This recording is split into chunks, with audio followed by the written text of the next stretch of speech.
હોળીનો તહેવાર નજીક આવી રહ્યો છે ત્યારે હોલિકા દહન માટે દર વર્ષે ખૂબ જ મોટા પ્રમાણમાં લાકડાનો ઉપયોગ કરવામાં આવે છે, જેને કારણે પર્યાવરણને વધુ નુકસાન થાય છે. પરંતુ સુરતના પાંજરાપોળ દ્વારા ગાયના છાણથી સ્ટીક બનાવવાનું શરૂ કર્યું છે. પર્યાવરણના સંતુલન અને વાતાવરણને કશુલિત થતું અટકાવવા માટે ગાયના છાણમાંથી તૈયાર થયેલ છાણ સ્ટીકનો વૈદિક હોળી પ્રગટાવી વૃક્ષોને કપાતા બચાવવા માટેનો આ એક પ્રયાસ છે.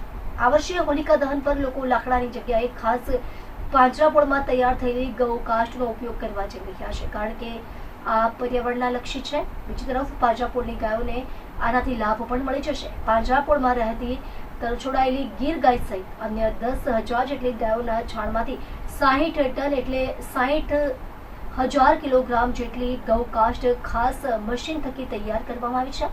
હોળીનો તહેવાર નજીક આવી રહ્યો છે ત્યારે હોલિકા દહન માટે દર વર્ષે ખૂબ જ મોટા પ્રમાણમાં લાકડાનો ઉપયોગ કરવામાં આવે છે, જેને કારણે પર્યાવરણને પણ નુકસાન થાય છે. પરંતુ સુરતના પાંજરાપોળ દ્વારા ગાયના છાણથી સ્ટીક બનાવવાનું શરૂ કર્યું છે. પર્યાવરણના સંતુલન અને વાતાવરણને કશુલિત થતું અટકાવવા માટે ગાયના છાણમાંથી તૈયાર કરેલા છાણ તથા બનાવેલ સ્ટીકનો વૈદિક હોળી પ્રગટાવી કપાતા વૃક્ષોને બચાવવા માટેનો આ એક પ્રયાસ છે. દર વર્ષે હોલિકા દહનની ઉજવણી ધામધૂમથી લોકો કરતા હોય છે, પરંતુ આ વખતે પર્યાવરણ લક્ષી અને વૈદિક હોળીની ઉજવણી મોટા પાયે કરવામાં આવશે. આ વર્ષે સુરત પાંજરાપોળ દ્વારા 70,000 કિલો ગૌકાષ્ઠ ખાસ મશીન થકી તૈયાર કરવામાં આવી છે. ગૌકાષ્ઠ ગાયના છાણાનો સંગ્રહ કરી અદ્યતન મશીનથી વેસ્ટ ઘાસચારાનો ઉપયોગ કરી બનાવવામાં આવશે. અતુલ વોરા, જનરલ મેનેજર, સુરત પાંજરાપોળ.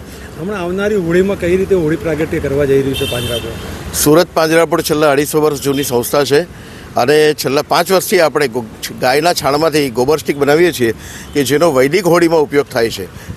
આનાથી સુરત શહેરની જનતાને શું સંદેશો આપશો અને ક્યાંથી આ ગોબર સ્ટીક મેળવાય? ગોબર સ્ટીક મેળવવા માટે અમારી જે ભેસ્તાન શાખા છે તે અને આ ઘોડદોડ રોડ શાખા પર અમે ઓર્ડર પણ લઈએ છીએ અને એની ડિલિવરી પણ ચાલુ જ છે અત્યારે. ગોબર સ્ટીકની હોળી પ્રગટાવવાથી પર્યાવરણને કેટલો ફાયદો થશે? આટલા સમયથી તમે ગોબર સ્ટીક બનાવો છો, કેટલો પોઝિટિવ રિસ્પોન્સ લોકોનો રહ્યો છે? 110% પોઝિટિવ રિસ્પોન્સ છે. એનું સૌથી અગત્યનું કારણ એ છે કે અત્યારે જે વસંત અને શિશુ ઋતુ એના જે સંધિકાળ દરમિયાન જે હવામાં સૂક્ષ્મ વાયરસ જીવાણુઓ જે પેદા થાય છે એનો જો આપણે નાશ કરવો હોય તો ગાયના છાણમાંથી બનાવેલ છાણા અને ગોબર સ્ટીકનો ઉપયોગ કરીશું તો એનો નાશ થાય છે. અને એને લઈને જેટલા આપણે લાકડા ઓછા બાળશું એટલો આપણે જંગલ કપાતા બચશે. કેટલા સમયથી સ્ટીક બનાવવાનું શરૂ કરી દો છો અને અત્યાર સુધી કેટલા ઓર્ડરો તમને મળી ચૂક્યા છે?